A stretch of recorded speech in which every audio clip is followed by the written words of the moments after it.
L'année 1974 risque d'être difficile. L'année 1981 sera encore une année difficile. Nous venons de vivre une année difficile. L'année qui s'achève a été difficile. 1996 a été une année difficile. L'année qui s'achève a été difficile pour tous. L'année 2013 a été intense et difficile. Et si je vous disais que ces crises ne sont pas un accident, que chaque soi-disant urgence est un système bien huilé, un système qui enrichit certains et qui vous vole vous lentement. Regardez autour de vous, la taxe foncière qui explose, la taxe habitation qui revient, la TVA qui passe bientôt à 22%, l'électricité qui coûte de plus en plus cher chaque mois, mais ce n'est pas tout. Une taxe sur les billets d'avion, une autre sur la vente de véhicules d'occasion, la fin des avantages pour ceux qui louent leurs biens meublés. Vous payez plus pour vivre moins bien.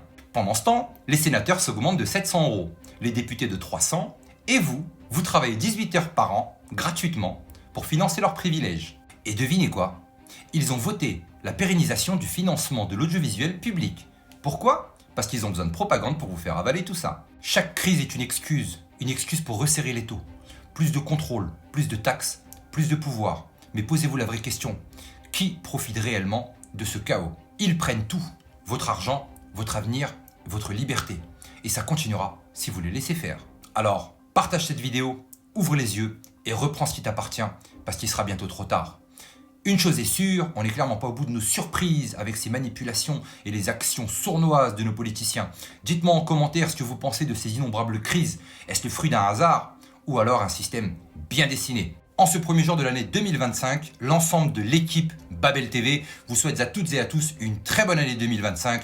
Espérons un retour de justice sociale, une année de divulgation où toutes nos élites finiraient peut-être par devoir rendre des comptes au peuple.